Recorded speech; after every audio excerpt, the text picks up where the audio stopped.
Título 22. The invisible shield. Does basil actually repel pests? You've probably seen the signs at Home Depot or your local nursery. Basil, the natural mosquito repellent. It sounds like a dream, doesn't it? Imagine sitting on your porch on a humid July evening in Georgia, or even up in a New York apartment, surrounded by the sweet, peppery scent of basil, and not a single bug in sight. But here's the reality that nobody tells you at the store. If you just buy a pot of basil and stick it on your table, the mosquitoes are still going to find you. I know this because I've been there. I once spent $50 on repellent herbs for my patio, thinking I was creating an invisible shield, only to end up covered in bites, while my basil looked on from the sidelines. Today, we're busting that myth and looking at what actually works. By the end of this, you'll know the rub test to activate those scents and the 2 specific varieties that actually give pests a hard time. Before we hit the 1-minute mark, let me give you a quick protector tip. If your basil leaves are turning yellow at the bottom, it's not a lack of fertilizer. It's usually your drainage screaming for help. Let's start with plant unwanted, the classic Genovese basil. This is the showcase plant of the herb world. It looks incredible in the store, lush, deep green, and smelling like a 5-star Italian restaurant. But the moment you bring it home to your backyard, it starts to wilt. Why? Because the nursery environment is a controlled paradise with 90% humidity and perfect overhead misting. Your backyard in USDA Zone 7 or 8 is a different story. The common mistake is treating it like a delicate flower. Basil is actually a sun worshiper, but it hates hot feet. If you have it in a small plastic pot on a concrete patio, the roots are literally cooking. I learned this the hard way after losing 3 beautiful plants in one summer. Now, I use the finger test. Stick your finger 2 inches into the soil. If it feels like a wrung-out sponge, you're good. If it's bone dry, your basil is about to go into survival mode, which makes it lose those essential oils that supposedly repel the bugs. When we talk about invisible scents, we are really talking about volatile organic compounds like linalool and eugenol. These are the plant's natural defense mechanisms. In the wild, basil doesn't produce these scents for our pesto. It produces them to stop insects from eating its leaves. However, in a home setting, the concentration often isn't high enough to create a no-fly zone around your entire patio. This is where the common enemy marketing tricks us. The store sells you the idea of a bug-free summer, but they don't give you the instructions on how to maintain the plant's potency. If your soil is depleted, or if you're using a pot without enough room for the roots to stretch, the plant becomes stressed. A stressed plant produces fewer oils. I want to save you money and frustration by telling you right now, if you want that scent shield, you need a happy plant, not just a decorative one. Think about your patio setup for a second. Most American homes have that one hot corner where the sun hits the hardest between 2 p.m. and 5 p.m. and if you put your basil there in a small 6-inch pot, you are setting it up for failure. The soil dries out in hours, the roots overheat, and the plant stops producing those aromatic oils to conserve moisture. I call this the patio trap. Instead, move your herbs into larger 12-inch containers or glazed ceramic pots that hold moisture better than plastic. And here is a secret. Grouping your pots together creates a microclimate. When 5 or 6 plants are huddled together, they transpire moisture, raising the local humidity. This keeps the leaves succulent and the scent much more localized and powerful. I remember a neighbor of mine who complained that her basil didn't smell like anything. I went over to her porch and saw she had it tucked under a heavy awning where it never saw a ray of direct sun. Basil needs that UV light to trigger oil production. Without it, you're just growing flavorless green leaves. It's not your fault if you didn't know this. Most labels just say, full sun, which is vague. In most US climates, full sun means at least 6 hours of morning or midday sun, with a little relief in the late afternoon if you're in a scorching zone like Arizona or Texas. If you provide the right light, the plant rewards you with that deep, spicy aroma that actually makes a dent in the local mosquito population. But even with perfect light and water, there is a technical mistake people make during the harvest that actually signals the plant to stop growing. They pick the biggest leaves from the bottom because they look the best. This is exactly the opposite of what you should do. When you strip the bottom leaves, you're taking away the plant's solar panels and leaving the stem bare and vulnerable. I've seen so many people end up with palm tree basil, a long naked stick with 3 tiny leaves at the top. This is the quickest way to kill your herb's lifespan. Instead, you should always harvest from the top, cutting just above a set of 2 leaves. This forces the plant to branch out and double its size. I've lived through the frustration of disappearing herbs more times than I care to admit. I used to think I had a black thumb because my grocery store basil would die within a week of being repotted. The truth was, I was overloving it. I was watering it every single morning regardless of the weather. One rainy week in Ohio, I kept up my schedule and essentially drowned the roots. If you see your basil drooping, your first instinct is to give it water. But wait, if the soil is already wet and the plant is drooping, it's actually root rot, and more water will be the final nail in the coffin. This is the kind of mistake that catches everyone, including me, until you learn to read the plant's signs. Another thing to consider is the store-to-home shock. Most basil plants sold at big box stores are actually about 20 separate seedlings crammed into one tiny pot to make it look full. If you leave them like that, they will compete for nutrients and choke each other out within a month. When I buy a pot now, the first thing I do is gently take it out and see if I can split those seedlings into 3 or 4 separate containers. It's like getting 4 plants for the price of one, and each one will have the space it needs to become a massive scent-producing bush. This is a simple way to save at least $15 every spring. As we look at the health of your patio garden, you have to realize that the invisible scent isn't just for bugs. It's a sign of the plant's overall vitality. If you walk onto your porch and can't smell the basil from 3 feet away, something is wrong. It's either the variety, the light, or the timer I mentioned earlier. Most people don't realize that basil has a very specific life cycle, and if you don't know how to reset it, your beautiful herb garden will turn into a forest of woody sticks and bitter leaves before the 4th of July. You know why this happens even when you water correctly? It's because the plant thinks its job is over once it reaches a certain height. It stops focusing on your protection and starts focusing on its legacy. I'll show you the reason and the specific pinching technique that keeps the scent strong all summer long in the next part. The reason your basil suddenly decides to quit on you has everything to do with its biological clock. In the gardening world, we call this bolting. To the plant, those beautiful, fragrant leaves are just a means to an end. Its ultimate goal is to produce flowers, drop seeds, and ensure the next generation survives. The moment you see a tiny, cone-shaped bud forming at the very tip of a branch, the plant has essentially flipped a switch.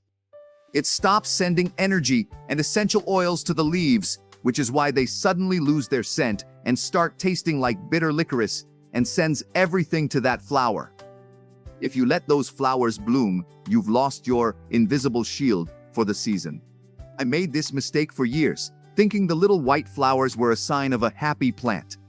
In reality, it was the plant's retirement party. Now, I'm ruthless. The second I see a bud, I pinch it off, and I go 2 nodes down to do it. This resets the plant's internal timer, forcing it to go back to making leaves. Let's talk about plant Iaxia 2, lemon basil. If you are truly looking for that repellent effect, this is the variety you should be hunting for at your local nursery. While Genovese basil has that classic Italian aroma, lemon basil contains high concentrations of citral and limonene. These are the same compounds used in those expensive organic bug sprays you see at high-end garden centers. The scent is sharp, acidic, and much more offensive to flying pests than the sweet varieties. However, lemon basil is a bit more of a diva than the classic version. It's a smaller leafed variety, and it doesn't handle the showcase versus home transition quite as easily. I found that lemon basil thrives best when it's kept in a 10-inch terracotta pot by itself. Don't try to crowd it into a window box with 5 other herbs. It needs air circulation. In the humid American East or the sticky summers of the Midwest, crowded plants become breeding grounds for spider mites. Speaking of air circulation, this is a protector tip that most store labels leave out. Invisible scents only work if the air can actually move through the plant. If your basil is a dense, tangled mess of leaves, the scent gets trapped in the center. This is where pests, like aphids, love to hide. They find the one spot where the shield is stagnant and set up shop. I always prune my basil to look like a tiny tree rather than a thick bush. By thinning out some of the inner leaves, you allow the breeze to catch those fragrant oils and carry them across your patio. It also keeps the leaves dry, which prevents the dreaded downy mildew. I remember one summer in Virginia where we had 3 weeks of straight rain. Every basil plant in the neighborhood turned black and mushy because the leaves couldn't dry out. The only one that survived was the one I had pruned for airflow. I want to save you the frustration of the yellow leaf mystery. You walk out to your patio and the bottom leaves of your basil are bright yellow. Your first instinct is probably to run for the fertilizer. Stop right there. In 90% of American backyard gardens, yellow bottom leaves are a sign of overwatering or poor drainage, not a lack of food. Basil loves a drink, but it hates wet feet. If your pot is sitting in a saucer full of stagnant water, the roots are literally suffocating. Think of it like this. The roots need oxygen just as much as they need water. When you flood them, they can't breathe, and they stop sending nutrients to the bottom leaves. I always tell people to ditch the saucers or at least fill them with pebbles so the pot sits above the water line. This simple change can save a plant that looks like it's on its deathbed. Another common enemy of the patio herb garden is the plastic pot heat stroke. Most of the herbs we buy come in those thin, black plastic nursery pots. Black absorbs heat. If that pot is sitting on a wooden deck or a concrete porch in the middle of a July heat wave, the soil temperature can easily reach 110 degrees Fahrenheit. At that temperature, the fine, feeder roots of the basil simply cook. The plant might look okay in the morning, but by the evening, it's wilted beyond recognition. I moved all my primary shield herbs into thick ceramic or light-colored resin pots. The difference was night and day. The thicker walls act as insulation, keeping the roots cool and the plant focused on producing those pest-repelling oils instead of just trying to stay alive. You also have to consider your USDA zone. If you're in zone 9 or 10, like Florida or Southern California, your basil can actually become a perennial, but it will eventually get woody. The stem turns into something that looks like a tree trunk. When this happens, the leaf production slows down significantly.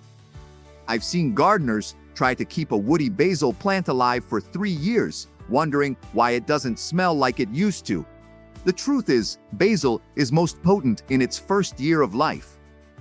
If your plant is looking more like a shrub than an herb, it's time to start over. I know it's hard to pull out a plant you've named and cared for, but the invisible scent is a young plant's game. What nobody tells you at the store is that basil is also a heavy drinker in a very specific way. It doesn't just want water, it wants consistent water. If you let it bone dry and then flood it, and then let it bone dry again, the cell walls in the leaves actually get damaged. This leads to a tough leaf that has very little oil content. I started using self-watering planters for my patio basil, and it was a game changer. These planters have a reservoir at the bottom that the plant can sip from as needed. It takes the guesswork out of the finger test and ensures that the plant never goes into that high-stress mode that kills off its aromatic properties. But even with the perfect pot and the perfect water, there's a secret about the time of day you interact with your plants that can double their effectiveness. Most people wait until the bugs are already biting to think about their basil. By then, it's too late. The trick is in the activation phase. You know why this happens even when you water correctly? I'll show you the morning routine that changes everything in the next part. The activation phase I'm talking about is something I learned from an old gardener in South Carolina. He told me, if you want the garden to protect you in the evening, you have to wake it up in the morning. You see, plants have a circadian rhythm just like we do. In the early morning, as the sun begins to hit the leaves, the plant's pores called stomata open up to breathe. This is when the concentration of those invisible scents is at its absolute peak.